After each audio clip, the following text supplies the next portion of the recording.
We have to stand up and fight back against this Marxist plan. Our residents deserve a mayor that will stand up to Donald Trump and say, no, not in our community. Making their own little tribes, and they're working outwards from there to convert. Right now, this is just going to sit vacant until the law changes. You thought things in Minneapolis couldn't get worse. Buckle up. There's a huge Somali population in Minneapolis, and I wouldn't be surprised if he becomes a mayor there. Have you guys been looking at what's happening in Minneapolis? Minneapolis is on the verge of going full socialist. So Democrat State Senator and proud DSA member Omar Fateh just launched his campaign for mayor, and his platform reads like a radical leftist wish list. Ban ICE, defund the police, rent control, abortion tourism, and taxpayer-funded gender surgeries. So you thought things in Minneapolis couldn't get worse. Buckle up. Take a look. Everyone keeps asking me, Omar, why aren't you doing more videos? As a state senator with a second full-time job and a kid on the way, I just haven't been able to find the time. I've also been fighting for you, passing things like tuition-free college for working-class families, rideshare protections for our Uber and Lyft drivers, and the legalization of fentanyl testing strips. But this summer, you're going to be seeing a lot more of me, because we deserve nice things in Minneapolis too. To make an affordable Minneapolis that works for everyone, we need a mayor that works as hard as you do. I'm ready to work hard to 1. Build a Minneapolis that working people can afford to call home. 2. Protect our city from a hostile White House. And 3. Diversify our city's public safety response. By increasing the minimum wage to $20 by 2028 and passing rent stabilization to stop price gouging and incentivizing new construction, we can protect workers. Protecting all of our communities from Donald Trump means not letting MPD interact with ICE, whether it's for an immigration raid or not. Our residents deserve a mayor that will stand up to Donald Trump and say, no, not in our community. Did you know that the city's own data showed that 47% of calls to MPD can be diverted to non-police response? Cops aren't social workers. Investments in programs like these ensure that the appropriate response arrives when we call 911. And we can actually free up police resources to focus on violent crime that detracts from community safety. Wow. All right, let's get into this, lady. So who is this guy? It's Omar Fateh. He's a Democrat out of Minnesota. He's a state senator, District 62. He's a self-identified Democratic Socialist. And guess who he's best friends with? Mamdani from New York City, who just won the Democrat mayoral candidacy there. So now this guy is running for mayor of Minneapolis with the same kind of socialist national goals. And he's promoting far left causes under the guise of course, equity and diversity. He very much sounds like Zam Dammit. I'm gonna keep calling him that. The sad thing about it is when I think back to when Barack Obama was dropping these massive amounts of people in clusters around the United States, no one saw this coming. That we would actually lose whole states to people who don't have the United States' best interest at heart. I'm starting to think that we were played on a very, very large scale. He pulled on America's heartstrings and said, oh, these Somalis, they're having a rough time. We gotta step in. It's like he picked up a whole country and dropped it in America's heartland. And it is absolutely disgusting. What has happened there, what this man intends to do is simply roll out socialist policies, simply. And then there'll be like Astoria, Queens in New York, where they have the Muslim police that drive around to make sure people aren't drinking or women are dressed appropriately with cars that look just like police cars. And this is outrageous here in the United States. I need people to stop and think about, if we don't save our nation now, we're going to look a whole lot like Britain. We're going to look a whole lot like Europe, where our votes don't count. They're going to be in control. We're all going to be sitting here in burqas. You know, it's just going to be eyes. If they let us on the internet, this is going to be crazy. This is going to be absolutely insane. So we need to stomp out this stuff now. I'm all in for freedom of speech. Make no mistake, he's got the absolute right to say what he wants, but I'm also all down for consequences of said freedom of speech. We cannot allow this to happen here. We need people to turn out and vote and make sure that neither one of these quote unquote Democratic Socialists get anywhere near a seat of power. So he's talking about dismantling the police again. We hadn't heard that since 2020. He said he plans to replace police with social workers and community responders. Again, he repeats the defund the police narrative that has pretty much already devastated Minneapolis. He's going to say anything to get him elected. Omar Fateh is actually from Fairfax County, Virginia. Oh, He was technically my neighbor. I wouldn't be surprised if I know some of his siblings or cousins. He's younger than me, but I might know people that are related to him because there's a huge Somali community. He went to the same university I went to. I just looked him up, and I'm not surprised. There's a huge Arab Somali community, and they're very connected with the Minneapolis community. They always go back and forth. And also something about Somalia is that between 1969 and 1991, Somalia was run by a communist leader that a lot of Somalis supported because he was in good relations with the Soviet Union. He got support from the Soviet Union, financial support, education, and there was relative freedom, you would say, if you could compare it to the Islamic State that eventually set in, and chaos that set in. So a lot of immigrants, or actually there were refugees that came here from Somalia, and probably his parents were in that batch. They were supportive of that leader, Mohammed Siad Barre, in Somalia. And so they were brought up actually supporting socialism, supporting communism, and that's how they raised their children. So it's not surprising that a lot of these Somalis, they think that they're doing this great thing by, promoting socialism, but they don't know what they're talking about. It's like part of their, it's like the way they believe in Islam, they will also believe in socialism. And he is just going to say that anything that will get him elected.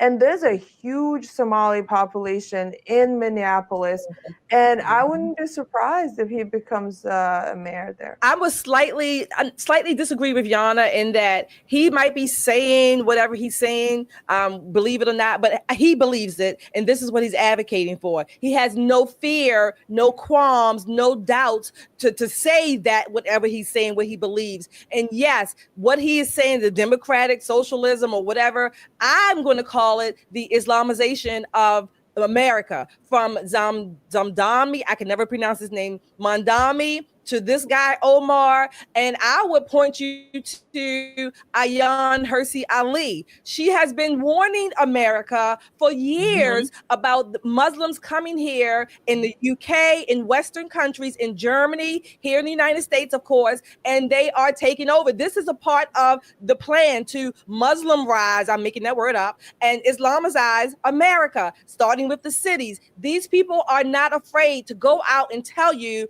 that they are Democratic Socialists and they want to defund the police. Again, it's happening in New York City. I hope these people are not voted in. Ilhan Omar is from the Midwest in that area. So they have connections. They have political connections. Our officials who are elected, they connect with them and they build up their communities. They're basically making, in my never to be humble opinion, tribes within the American continent, within U.S. soil. They're making their own little tribes and they're working outward from there to convert. I'm using that word on purpose, to convert their community members and bring them in to this ideology under the guise of democratic socialism, when in my never to be a humble opinion, it's a leeway to be Muslimized. That's what I'm calling. I'm making that word up. Yeah, I mean, another thing that has really started to get a lot of play and support amongst these socialists, these Marxists, these leftists, is rent control. I can't even believe it. So he, along with Mamdani, proposed sweeping rent control, a policy that discourages development destroys local economies, and gives government increasing control over private property. Now, the Democrats are playing this as something good for working class, middle class people. They're saying that if there's a control on the rent, that keeps it low and, keeps it from not raising, of course, for these middle class families.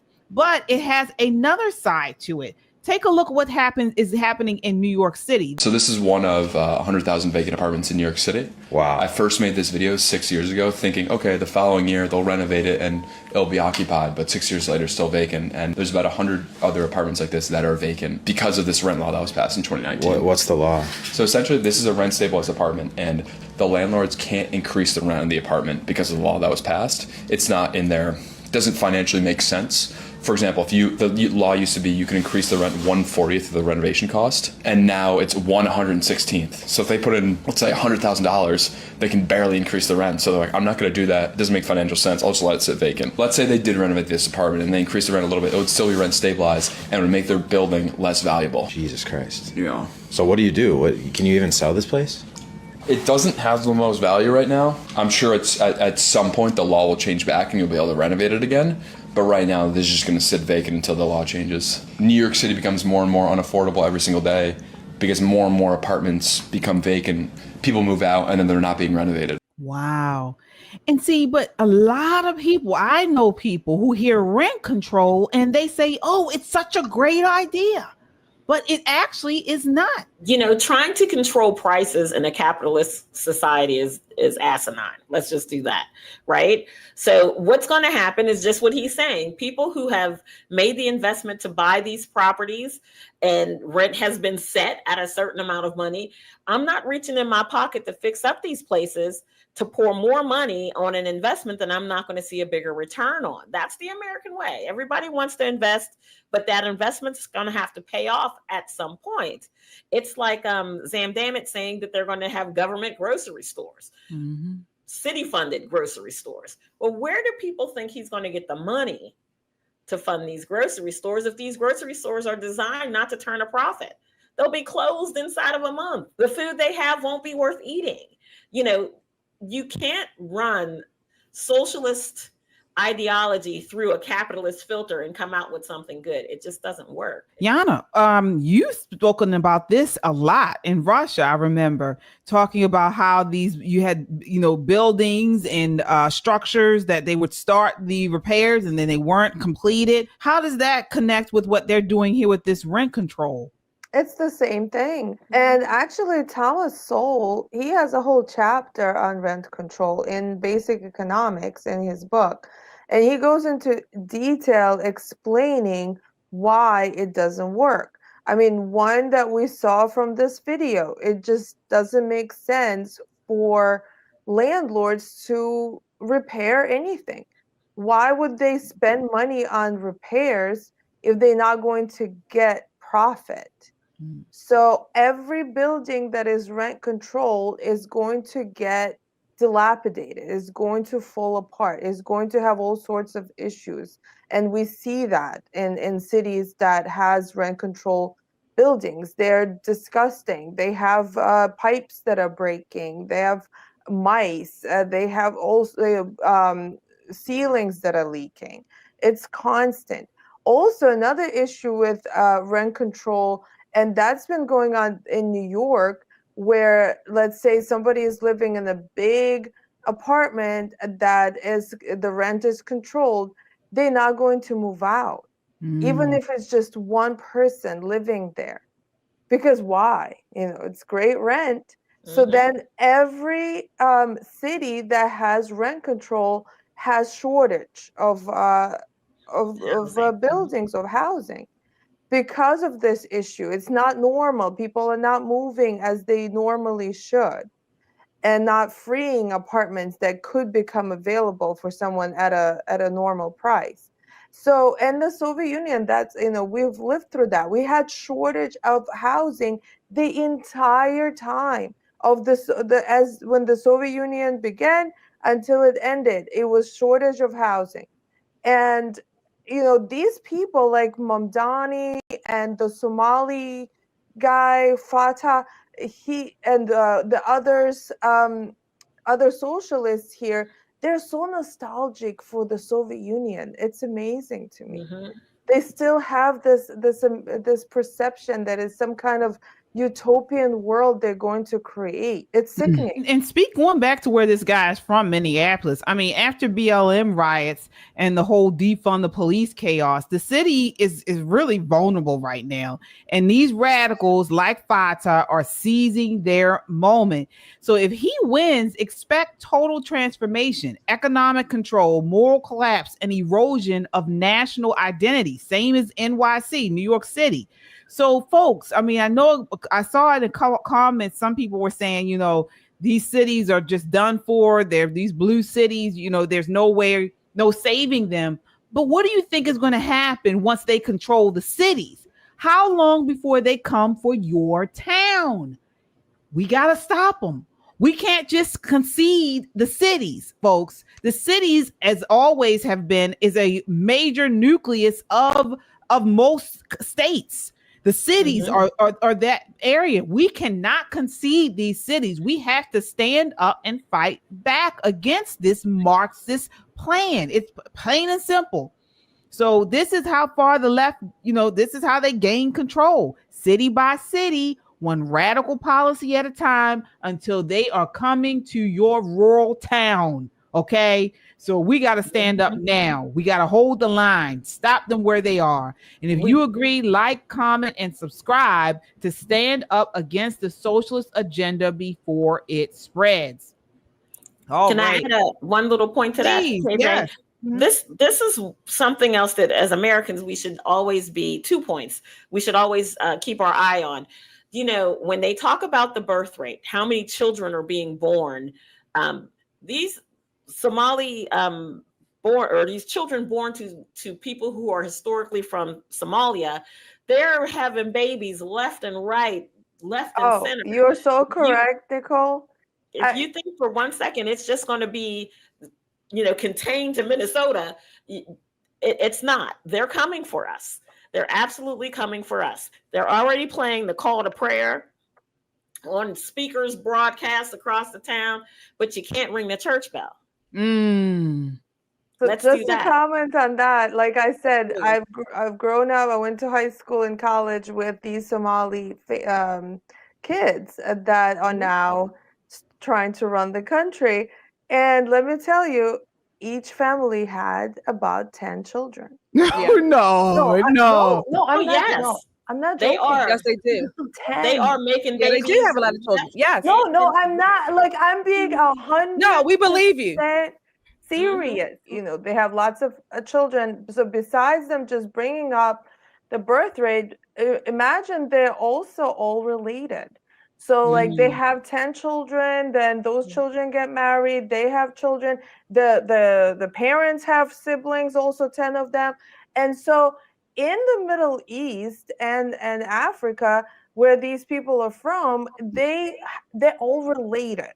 And so they will support each other no matter what. Yeah, like they have the strongest familial ties that we can't even imagine how what they have, because literally they have aunties and uncles and cousins everywhere, and they marry their cousins. That's another thing.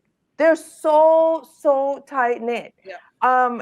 And in terms of covering what KJ asked, so if it's a law, so like in the countries where it's the law, then yes, women are literally forced to cover. Okay. Now in America, it's not a law, but what they are doing in certain countries, and I don't know if Minnesota already has something like that, but they have neighborhoods where they'll actually have signs that if you're entering this neighborhood, I know they have that in London, I believe. If you are, regardless whether you're Muslim or not, if you're entering this neighborhood, you have to be, covered. You have to be dressed a certain way. Yes.